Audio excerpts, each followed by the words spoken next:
जय सनातन बंधू आणि भगिनींनो, मी मागच्या व्हिडिओमध्ये आपणास सांगितले होते की ज्ञानेश्वरी हा ग्रंथ लिहिला कोणी. आता भरपूर इतिहासकार जे मान्यवर लोक आहेत यांच्या मते ज्ञानेश्वरांनी ज्ञानेश्वरी लिहिली, परंतु त्या काळामध्ये ज्ञानेश्वर माऊली यांना उच्चवर्णीय स्वतःला धर्मपंडित मानवणारे कर्मठ असे ब्राह्मण समाजातील काही लोकांनी ज्ञानेश्वर माऊलींना वाळीत टाकले होते. वाळीत म्हणजे यांच्याशी बोलायचे नाही, यांच्याशी व्यवहार करायचा नाही, यांना काही साहित्य आवश्यक असले चारही भावंडाला ते दिले जात नव्हते.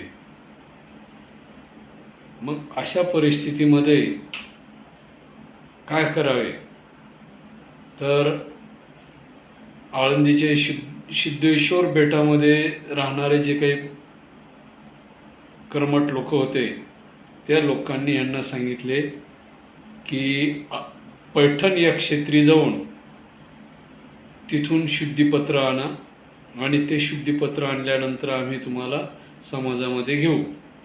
आता या ठिकाणी सुद्धा काही विचारवंत, काही साहित्यिक, काही लेखक, काही इतिहासकार यांची वेगवेगळी मतं आहेत. काहींच्या मते शुद्धीपत्र मागवलं आहे आळंदीवाल्यांनी पैठणवाल्याकडनं,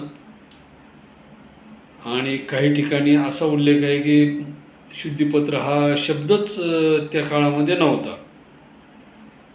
म्हणजे आता खरं काय हे आपण ठरवू शकत नाही, परंतु त्या काळातील ज्येष्ठ पत्रकार आणि म्हणजे भारत उत्तर स्वातंत्र्योत्तर काळामध्ये ज्यांनी आपलं लिखाण केलं त्या काळातले लेखक जे समाजसेवकही होते, पुण्यामधले सर्वात मोठे पत्रकार होते आणि पुण्याच्या गल्लीबोळामध्ये त्यांचं म्हणजे परिचय होता, असे महान लेखक प्रल्हाद केशव अत्रे, ज्यांना आपण प्र के अत्रे सुद्धा म्हणू शकतो आणि त्या नावानेच त्यांची ओळख आहे. प्र के अत्रे या नावानं त्यांना ओळखलं जातं. त्यांच्या एका चित्रपटाच्या दिग्दर्शनामध्ये त्यांनी असा एक सीन दाखवलेला आहे की ते शुद्धीपत्र घेण्यासाठी ही भावंडे आळंदीहून दरकोस दर मुक्काम करत करत पैठण या ठिकाणी येत आहेत आणि त्याच कालावधीमध्ये ज्ञानेश्वर माऊली हरिपाठाचं लिखाण करतात. मग त्याच्यामध्ये त्यांनी लिहिलेले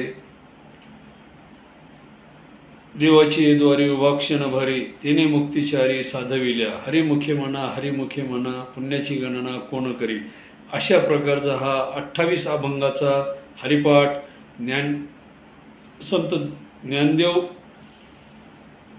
ज्ञानेश्वर माऊली यांनी तो हरिपाठ लिखाण केलेला आहे आणि त्या आधारे समाजातले काही तळागाळातील जे लोक होते ते सुद्धा ज्ञानेश्वर माऊलीच्या अभंगाला वेळोवेळी वेळ मिळेल तेव्हा म्हणू लागले आणि हा हरिपाठ सर्वश्रुत झालेला आहे. आज प्रत्येक घराच्या हिंदू संस्कृतीनुसार हा हरिपाठ प्रत्येक घरामध्ये संध्याकाळी सकाळी मंदिरामध्ये आपणास ऐकावयास मिळतो. हे सर्व होत असताना आता प्रत्येक इतिहासकारांनी आपापल्या परीने वर्णन केलेलं आहे. कोणी म्हणतं शुद्धीपत्र मागितलं नाही, कोणी म्हणतं मागितलं आहे, कोणी काय असेल ते असेल, पण ज्या अर्थी मागितलं त्या अर्थी ते पैठणला आले. पैठणला आल्यानंतर तिथल्या पंडितांना भेटले. पैठण ही दक्षिण काशी म्हणून ओळखल्या जायची. आणि महत्त्वाचा मुद्दा तुम्हाला सांगतो, पैठणच्या पंडिताने लिहून दिलेला कागद काशीचे ब्राह्मण मानत होते. एवढं महत्त्व पैठण या ठिकाणच्या ब्राह्मणाच्या लिखाणाला होतं त्या काळामध्ये. आणि त्याच धर्तीवर ही चारही भावंडं, संत निवृत्तीनाथ, सोपान काका, ज्ञानेश्वर माऊली आणि मुक्ताई, हे चारही भावंडं पैठणला आली.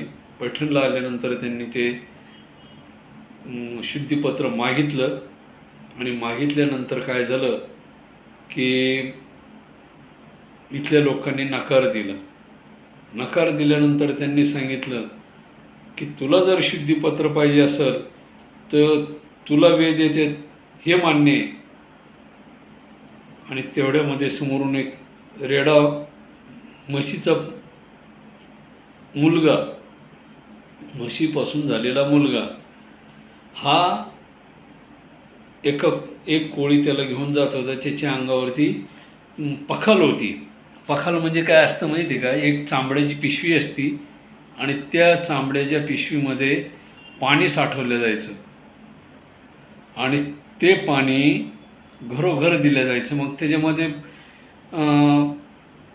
ब्राह्मण असो, क्षत्रिय असो, वैश्य असो, शूद्र असो, ज्यांना ज्यांना पाणी पाहिजे त्या पखालीतून ते पाणी दिलं जायचं. आता हे पाणी कुठून आणलं जायचं? पैठणच्या गोदावरी पात्रातून ते पाणी गंगेच्या पात्रातून त्या पखालीमध्ये भरलं जायचं. आणि ते घेऊन तो माणूस एका भाकरीवर किंवा अर्ध्या भाकरीवर ती पखाल समोरच्याला पाणी द्यायचा. पैसा त्या काळामध्ये पैशाचा व्यवहारच नव्हता ना. त्या काळामध्ये वस्तू विनिमय पद्धत होती. काय होतं? वस्तू विनिमय पद्धत म्हणजे आपण एक वस्तू द्यायची आणि त्या बदल्यात दुसरी वस्तू दिल्या जायची. आता एखाद्या व्यक्तीला समजा शेंगदाणे पाहिजे तर त्या किराणा दुकानवाल्याला धान्य दिलं जायचं. ज्वारी, गहू, बाजरी, मूग, तूर, त्या बदल्यामध्ये तो शेंगदाणे द्यायचा. एखाद्याला गूळ पाहिजे त्या बदल्यामध्ये त्याला धान्य दिलं जायचं आणि धान्य दिल्यानंतर तो त्या समोरच्या व्यक्तीला गूळ द्यायचा. ही वस्तू विनिमय पद्धत त्या काळामध्ये होती. आणि तो पखाल घेऊन चाललेला माणूस, त्या भरलेल्या पखालीमध्ये पाणी होतं आणि ती समोरून चालली होती. एका कर्मठ व्यक्तीनं त्यांना सांगितलं, या रेड्याचं नावसुद्धा काय म्हणे? ज्ञानेश्वर आहे म्हणे. आता त्याचा आत्मा आणि तुझा आत्मा तू म्हणतो एकच आहे. या प्राणी मात्रामध्ये पृथ्वी तलावर सर्व ठिकाणी एकच आत्मा आहे, सर्व ठिकाणी एकच ईश्वर आहे. तर मग या रेड्यामधला ईश्वर आणि तुझ्यामधला ईश्वर जर एक आहे तर याला वेदाच्या रुच्या बोलायला लावा म्हणे. आणि ज्ञानेश्वर माऊलीने त्या रेड्याच्या मस्तकावर हात ठेवला आणि तो रेड्या आपल्या मुखातनं पटापटा वेदाच्या रुच्या बोलू लागला.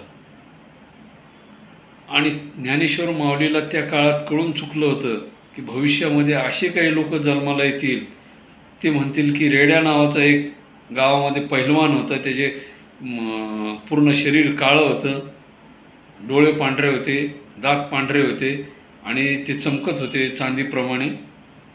आणि त्या रेड्या नावाच्या माणसाला वेद बोलायला लावले. असं होऊ नये म्हणून त्यांनी सरळ सरळ उल्लेख काय केला त्या ठिकाणी? संत महंतांनी, त्यांच्याबरोबरच्या संतांनीसुद्धा, नामदेव महाराज असतील, चोखामेळा असतील, जे कोणी असतील, त्यांनीसुद्धा ज्ञानेश्वर माऊलीचं वर्णन करताना बऱ्याच ठिकाणी वर्णन केलेलं आहे की म्हैसीपुत्रा बोलविले वेद. रेड्या नावाचा माणूस नाही, म्हैसीपुत्र उल्लेख केलेला आहे. म्हणजे म्हशीचा मुलगा जो रेड्या, त्याच्या मार्फत त्यांनी वेद बोलून दाखवले. आणि हे ज्यावेळेस त्या कर्मठ लोकांना पटलं आणि त्यावेळेस त्यांनी शुद्धीपत्र दिलं, असा उल्लेख बऱ्याचशा ठिकाणी आहे. आणि ते शुद्धीपत्र घेऊन ही चौघे भावंडं पैठणवरून निघाली असताना नेवाशी या गावी तीर्थयात्रा करत करत नेवाशी गावी आली. तिथे एका मंदिरामध्ये थांबली आणि त्या गावामध्ये प्रवेश करताच त्यांना एक समोरून अंत्ययात्रा आलेली दिसली. ती अंत्ययात्रासुद्धा एका ब्राह्मणाची होती. त्यांचं नाव होतं सच्चिदानंद बाबा. आणि ती अंत्ययात्रा समोरून आल्याबरोबर काय झालं की ह्या चौघा भावंडाला पाहिल्याबरोबर त्या मातेला, सच्चिदानंद बाबाच्या पत्नीला काय वाटलं की कोणीतरी महान तपस्वी योगी आहेत, आपण समोरून आले आहेत तर दर्शन घ्यावं, म्हणून ती माता ज्ञानेश्वर माऊलीचं दर्शन घेते. आणि ज्ञानेश्वर माऊलीच्या तोंडून सहज शब्द निघतो, अष्टपुत्र सौभाग्यवती भव. आणि मग ती माता म्हणे माऊली, हा आशीर्वाद या जन्मातील की पुढील जन्मातील. आणि मग अंत्ययात्रा थांबवली जाते. आणि अंत्ययात्रा थांबवल्यानंतर त्या सच्चिदानंद बाबाचे तिरडीचे दोर कापल्या जातात आणि त्यांना उठवलं जातं. सांगितलं, सच्चिदानंद बाबा म्हणे तुमचं कार्य अधुरं राहिलेलं आहे म्हणे, चला म्हणे उठा आणि आपल्याला आपलं कार्य करायचं आहे म्हणे. आणि मग गावामध्ये आल्यानंतर जे मंदिर आहे त्या मंदिराच्या ठिकाणी सर्वजण बसतात. बसल्यानंतर ज्ञानेश्वर माऊली जी श्रीकृष्ण परमात्म्याने अर्जुनाला कुरुक्षेत्राच्या मैदानावरती युद्धाच्या रणभूमीच्या ठिकाणी एका दिवसामध्ये जी श्रीमद भगवद्गीता सांगितली, ती श्रीमद भगवद्गीता ही संस्कृत भाषेमध्ये होती आणि ती सर्वसामान्याला कळावी, समाजाला कळावी.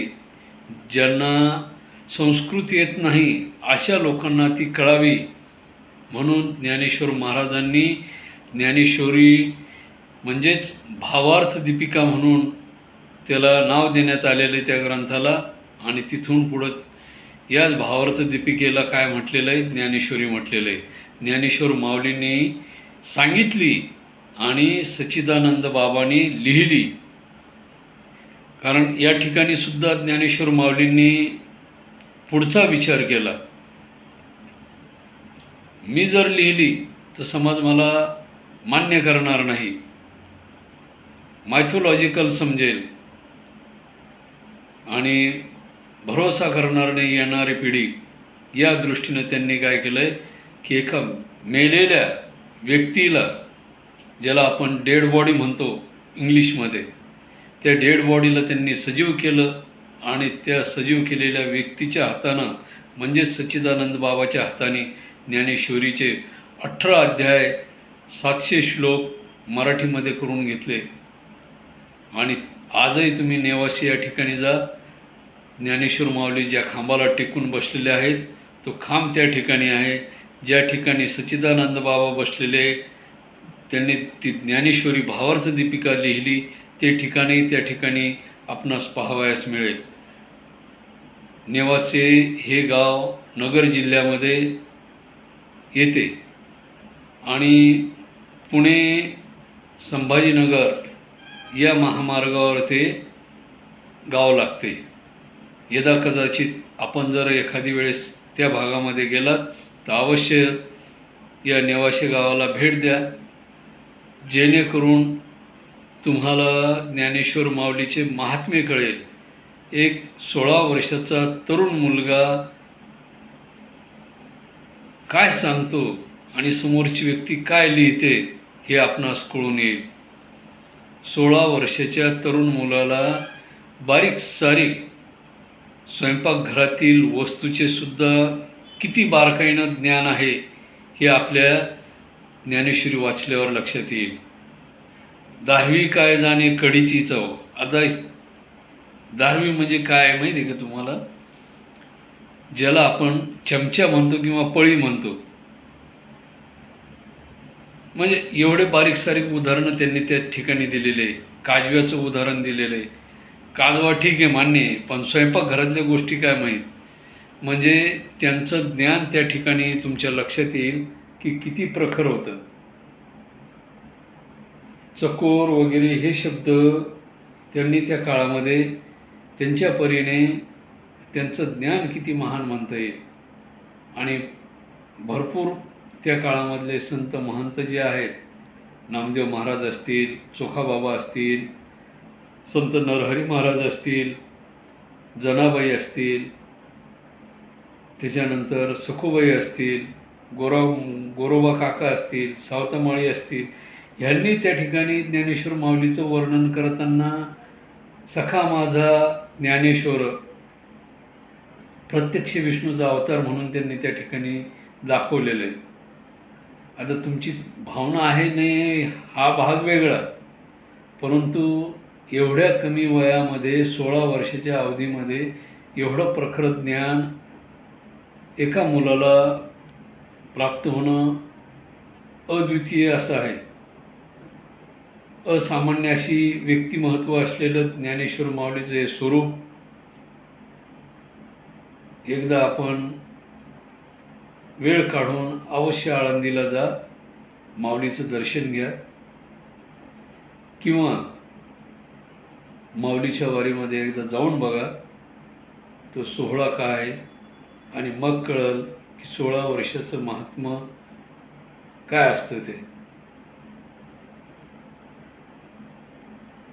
आणि आपल्या लक्षात आलं असेल की ज्ञानेश्वर महाराजांनी ज्ञानेश्वरी लिहिली नाही, त्यांनी लिहून घेतली.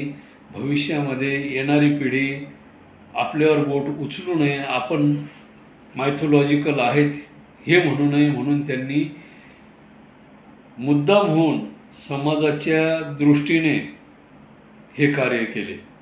एवढे महान कार्य,